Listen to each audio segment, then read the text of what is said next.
शिव महापुराण जब विराम होती है तब भगवान शंकर पार्वती जी तुम रुका जी से कहते हैं कि तुम्हें दक्षिणा में क्या दो। शिव महापुराण के विराम की दक्षिणा में तुमको क्या, मैं तुम्हें दक्षिणा क्या प्रदान। और आप सभी ने कथा में सुना है, तुम रुका जी हाथ जोड़कर कहते हैं भगवान शिव जी से, ईसर गोरा जी से, अगर दक्षिणा में देना चाहते हो तो इतना वर दे दो। कली काल कलयुग में जो शिव महापुराण के पंडाल में बैठकर कथा सुनेगा उसकी झोली तुमको भरना ही पड़ेगी, बस ये वर दो।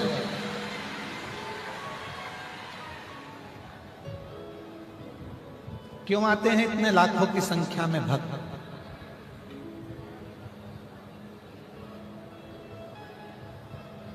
गांव-गांव में बहुत सारे लोग शिव पुराण की कथा करने लगे और गांव-गांव में शिव पुराण की कथा होने लगी। बहुत सारे शिव पुराण के वक्ता भी बढ़ गए, खूब कथा होती। फिर भी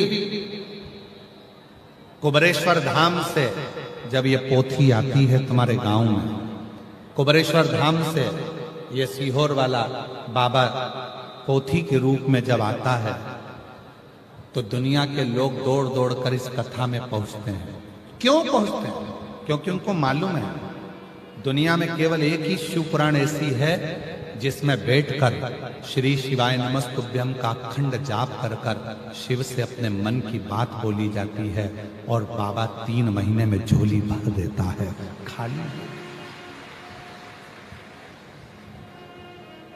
खाली नहीं रखता।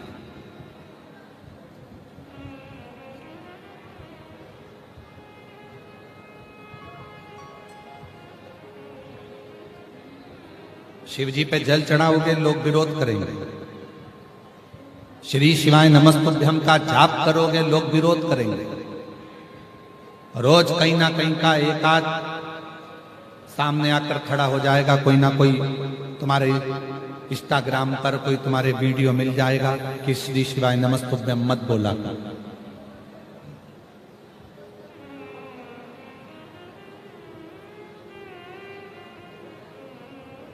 जो लोग कहते हैं कि इस मंत्र को मत भजो, उस मंत्र को भजो, ये मंत्र नहीं है, ये ऐसा नहीं है, वो वैसा नहीं है, उनको जवाब लिख कर दिया करो। तुलसी बाबा ने तो मरा मरा जपा था, तो भी उल्टा नाम जप कर भी मेरे राम का दर्शन हो गया था। ये तो शिव है, ये शिव है, भोला है, सरल है, सहज है। वो ये नहीं देखता कि क्या तुमने जपा। सरल सहज उसने नहीं देखा। आपको कथा में कहा था परसों के दिन, मंत्र से ज्यादा काम करता है तुम्हारा मन। कई लोग बैठे हैं संसार में ऐसे, रोज सुबेरे सुबेरे माताएं, कई पुरुष, कई भाई, कई बहन गीता जी लेकर बैठते हैं, गीता जी का पाठ करते हैं, राम रक्षा स्तोत्र का पाठ करते हैं, गोपाल सहस्त्र नाम का पाठ करते हैं, हनुमान चालीसा का पाठ करते हैं, शिव चालीसा का पाठ करते हैं।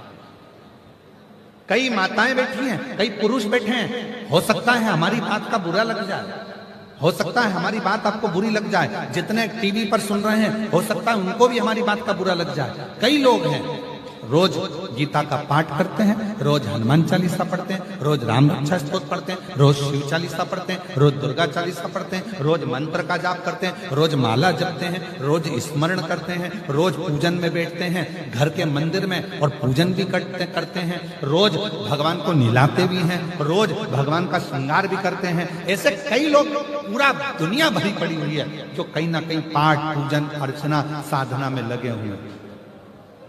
उसके बाद भी रोज गीता पढ़ रहे हो, उसके बाद भी मन में शांति नहीं है। रोज मंत्र जप रहे हो, उसके बाद भी मन में शांति नहीं है। घर में इतना क्लेश, मंत्र जपने के बाद भी, गीता पढ़ने के बाद भी, रामायण पढ़ने के बाद भी, भागवत पढ़ने के बाद भी, घर में राम रक्षा स्तोत्र का पाठ करने के बाद भी, हनुमान चालीसा पढ़ने के बाद भी, सारी स्तुतियां करने के बाद भी, शिव चालीसा पढ़ने के बाद भी, घर में तुम्हारा मन शांत क्यों नहीं हो रहा? क्योंकि तुम्हारे भीतर अहम भरा पड़ा है। तुम्हारे भीतर अहम भरा, इसलिए मंत्र भी काम नहीं करता। मंत्र स्तुति कब काम करती है? जब तुम्हारा मन भगवान में लग जाए और तुम्हारे मन में ये आ जाए कि मेरे घर में जो भी रह रहे हैं सब शिव के रूप हैं, कोई बुरा नहीं है, सब अच्छे हैं, सब अच्छा है, सब अच्छे हैं, सब अच्छा है। जिस दिन तुम्हारी चित्त वृत्ति में ये बात आ जाएगी कि सब अच्छा है, सब अच्छे हैं, सब अच्छे हैं, सब अच्छे हैं, बस उस दिन तुम्हें किसी पाठ करने की जरूरत नहीं पड़ेगी। तुम्हारा मन जब साफ हो जाएगा तो मेरा परमात्मा तुम्हारा हो जाएगा। तुम्हारे भीतर किसी मंत्र की जरूरत नहीं। पोथी पढ़ पढ़ जग मुहा और पंडित भयो ना। पोथी पढ़ते पढ़ते जीवन निकल गया। मैं गीता जी का 18वां अध्याय पढ़ती हूँ, मैं रामायण जी का ये पाठ करती हूँ, मैं राम रक्षा स्तोत्र का ये पाठ करती हूँ, मैं हनुमान चालीसा का ये पाठ करती हूँ, मैं शिव चालीसा का ये पाठ करती हूँ, मैं ये वाली स्तुति करती हूँ, मैं मंत्र माला इतनी करती हूँ, मैं 12 माला जपती हूँ गुरु नाम की, मैं 3 माला जपती हूँ शिव के नाम की, मैं 4 माला जपती हूँ राम जी की, मैं 5 माला जपती हूँ इसकी, मैं 6 माला जपती हूँ उसकी। माला तो बढ़ गई, मना नहीं है, पर मन बड़ा क्या? मन तो उतना की उतना ही छोटा है। अभी भी कमर में चाबी खोस के बैठी हुई है पूजन में भी।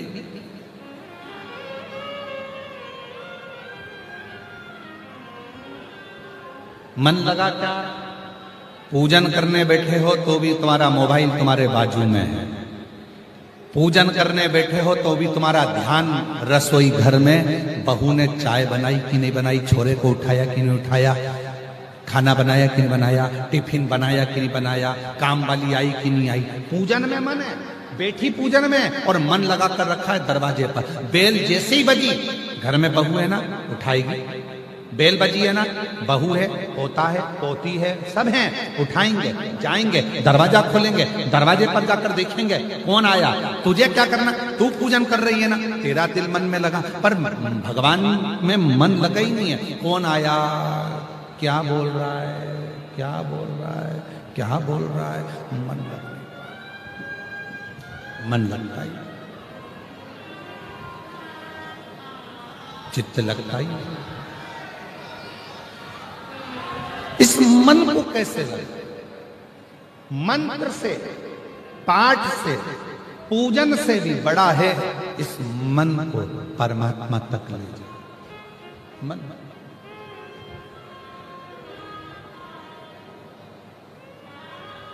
हजारों हजारों पत्र शिव महापुराण में आते हैं। इतनी लाखों की भीड़ में जो अपने मन को भगवान से जोड़ लेता है, उसका पत्र 3 महीने के अंदर व्यासपीठ पर आ जाता है। मन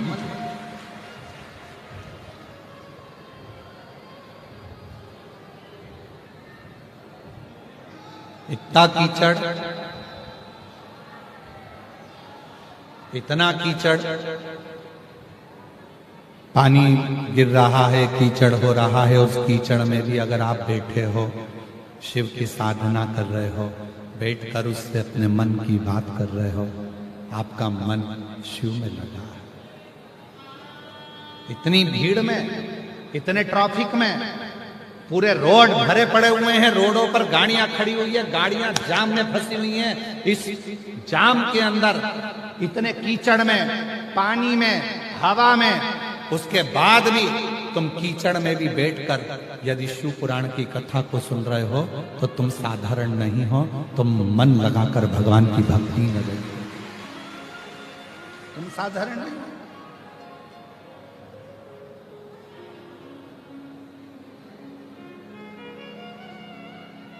उसकी अविरल भक्ति तुम्हें सुख देगी, आनंद।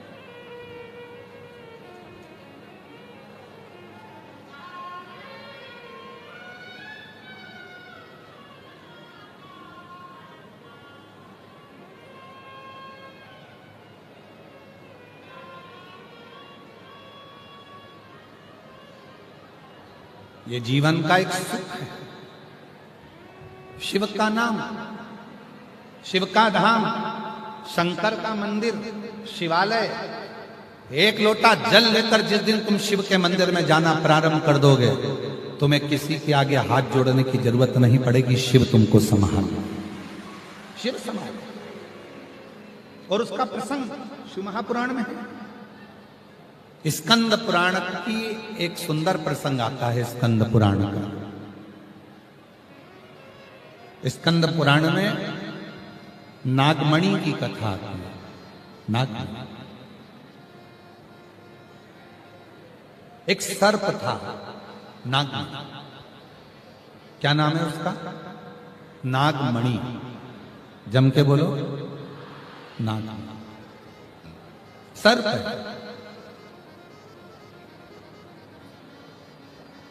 विषैला है।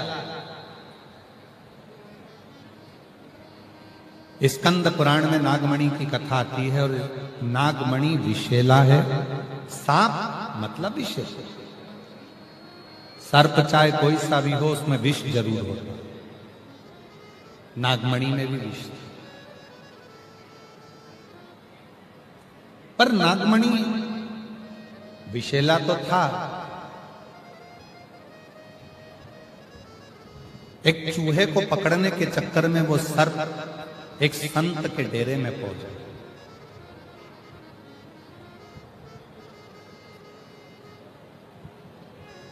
संत पार्थिव का पूजन करते थे। पार्थिव शिवलिंग का निर्माण करते, उसका पूजन करते संत। और नागमणि संत को देखता कि ये रोज पार्थिव का पूजन कर रहे हैं, पार्थिव बना रहे हैं, पार्थिव का पूजन करते हैं। नागमणि उस पार्थिव शिवलिंग को देखते,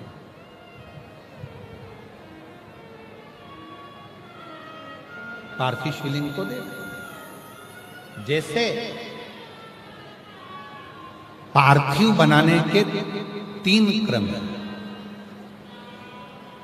पार्थिव बनाने के 3 क्रम है। पार्थिव शिवलिंग का जो निर्माण करा जाता है उसके 3 क्रम है। रोग की मुक्ति के लिए अगर पार्थिव बनाया जाता है तो उस मिट्टी में थोड़ा सा जल और थोड़ी सी दुर्वा का पानी उस मिट्टी के अंदर डाला जाता है। अगर कोई बीमारी है, वो बीमारी नहीं जा रही, पार्थिव के 3 क्रम बना। अगर कोई बीमारी नहीं जा रही है तो आप पार्थिव शिवलिंग अगर बनाते हो, मिट्टी का शिवलिंग बनाकर पूजन करते हो, तो उसमें जल मिट्टी में और दुर्वा, दुर्वा बोलते हो कि दूब बोलते हो, जो गणेश जी को चढ़ती है दुर्वा, उसको पानी में डालकर उस पानी को मिट्टी में मिलाकर फिर पार्थिव बनाया जाता है रोग की मुक्ति के लिए। दूसरा,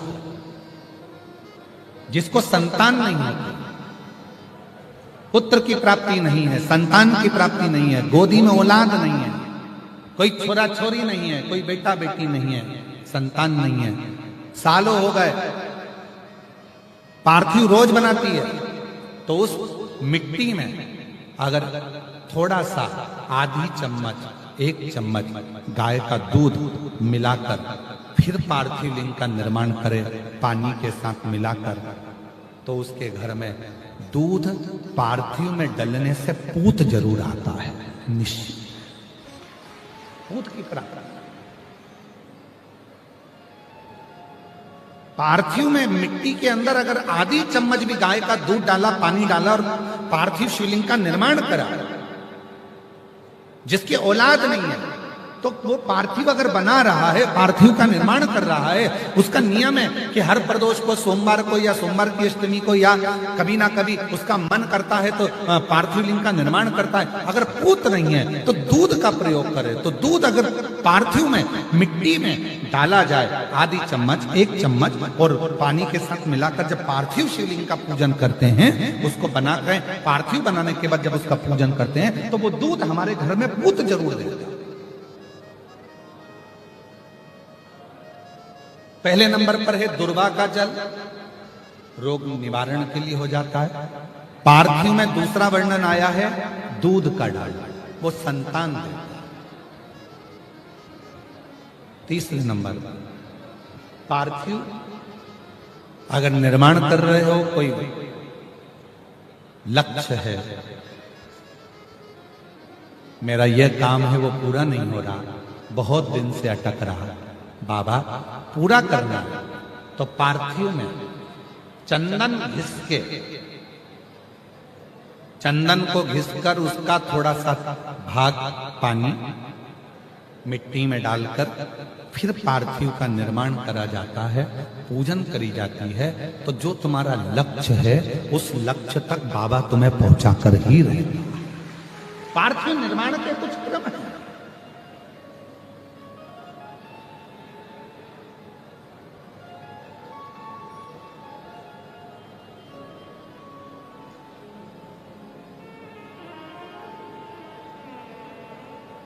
पार्थिव कैसे बनाया जाता है, किस कार्य के लिए बनाया जाता है?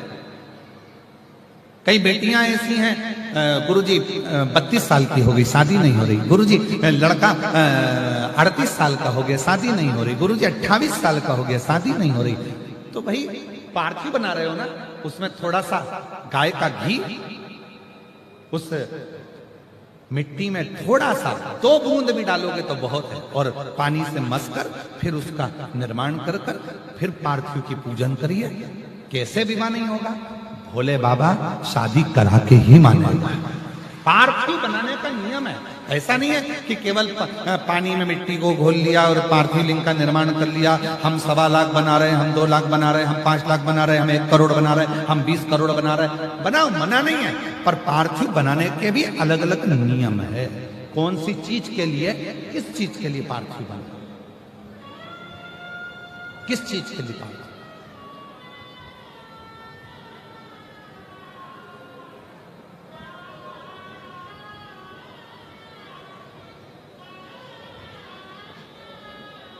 और मैंने तेरे ही भरोसे बाबा, तेरे ही भरोसे हवा बिच उड़ती जावांगी बाबा, डोर हथो छड़ी नामे कटी जावांगी। भोले शंभु मैं तेरी पता, हवा बिच उड़ती जावाई बाबा, डोर हथो छड़ी नामे कटी जावाई। भोले मैं तेरी पता, शंभु मैं तेरी। पार्थिव का निर्माण किया, अलग अलग क्रम है पार्थिव के। उस पार्थिव को बनाना कैसे है, निर्माण कैसे, अगर बन सका तो एक बार यदि हमारे स्मरण में रहा और याद रहा